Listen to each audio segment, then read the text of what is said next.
I'm standing inside the Colfax Cultural Center, home to artist studios, galleries, and performance space for dancers. I'm standing with Dea, the coordinator of the galleries, and Kathy, the president of the Pastel Society. How are you guys doing tonight? Very well. This is a wonderful occasion having this opening with all the other openings in South Bend, on the first Friday. So we appreciate that very much. I'm really glad to be here. Our pastel members are really feeling happy about the chance to show their art in a nice, large location in downtown South Bend. And we have 40 artists with us tonight and showing their work. So we feel happy that Dea has invited us to be with them tonight.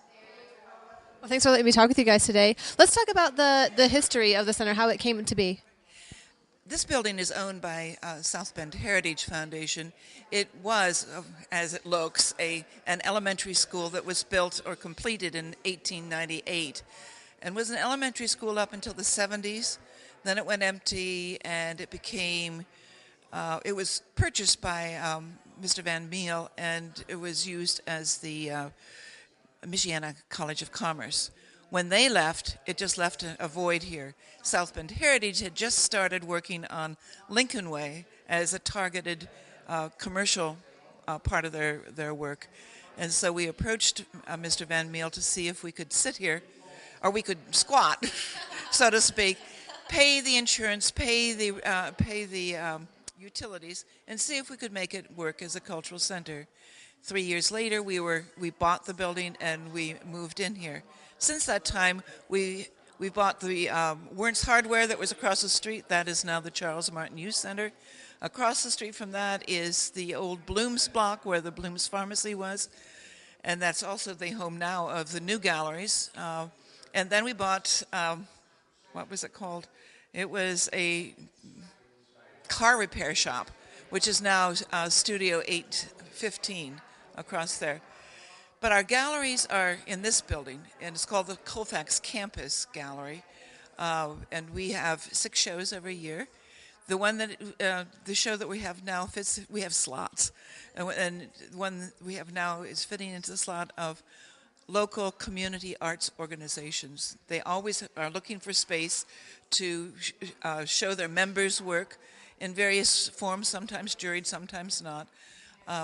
And so we've decided that we would, one slot a year would be to this. Last year it was the Studio Arts Center.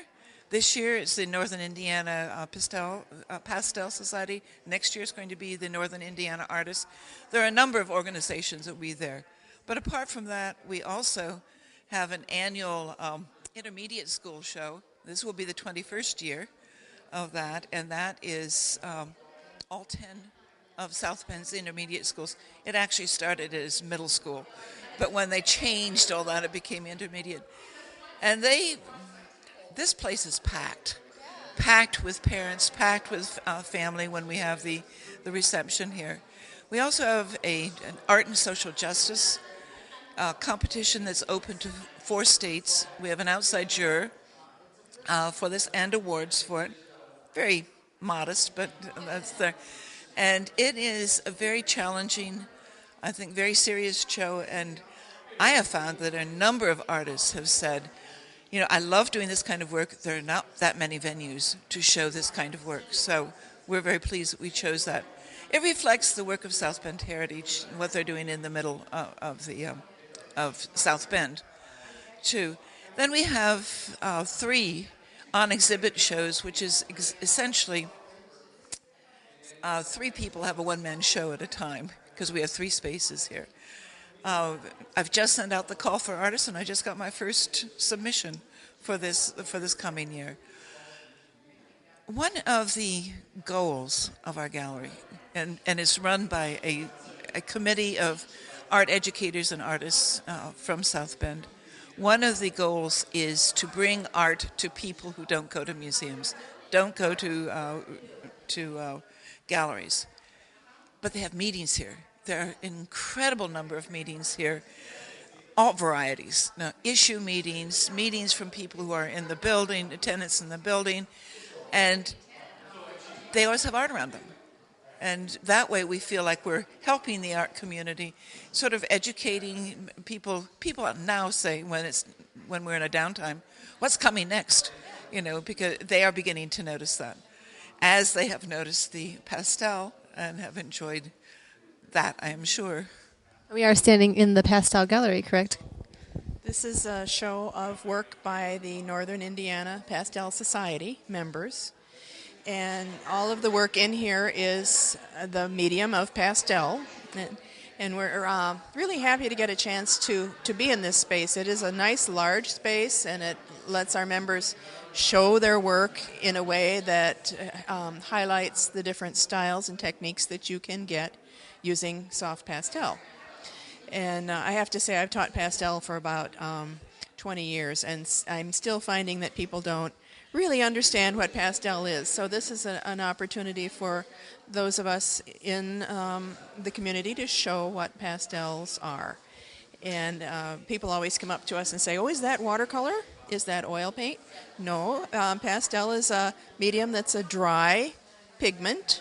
Some people say, is it chalk? But it's not chalk, it's chalky.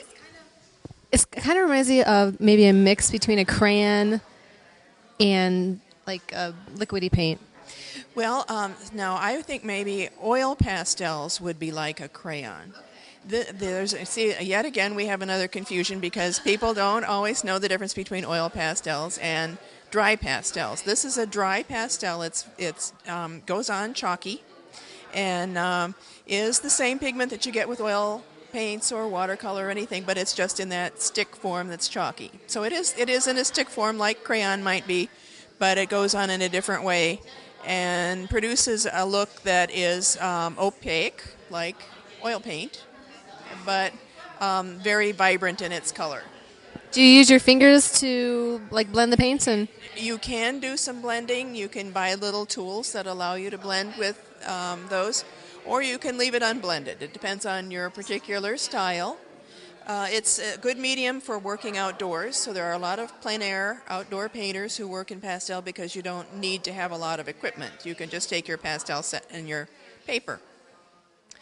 We have 90 dues-paying members in our society, and we've been going since the spring of 2006. So we're a new society, but we have a lot of really good artists in our group. Some are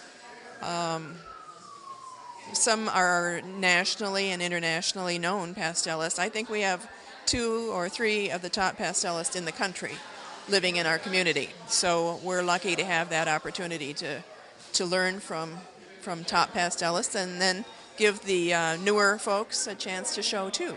So you said you teach a class?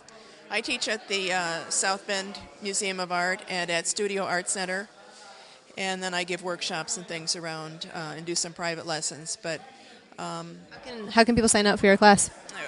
The Art Museum has a website, as does Studio Art Center.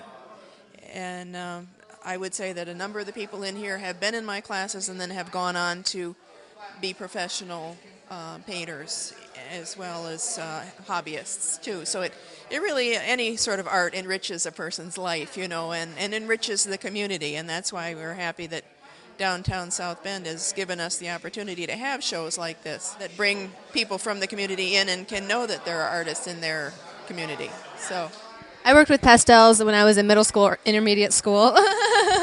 And I did painting of a pipe. It was oil pastels. And I actually won, I think, a city award, and I was featured in the newspaper and won this art kit.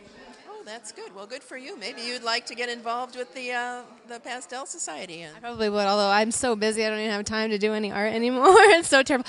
I am in love with, I just want to say, I am in love with that painting, that clown painting. I think that's just fantastic. Deb Eiswald is one of our really fine pastelists, and in fact, she's receiving an award tonight for another of her paintings. She has 2 in the show, and so she'll be getting an award later. She is very talented. She's very interested in costumes, and so a lot of her artwork shows people either in a period costume of some sort, hundreds of years old, or in the clown outfit, as that one is. And then her other painting is of a carriage driver in Chicago wearing a sort of a formal carriage driver's cap and outfit. So that's her interest, and that's a good thing about pastels, is that it works for landscapes and all kinds of subject matters, portraits particularly well for pastel. So I didn't realize you could get that detailed with pastel. Like I was looking at the hairs, and there's just like these really fine details in the painting, and I'm just amazed by that.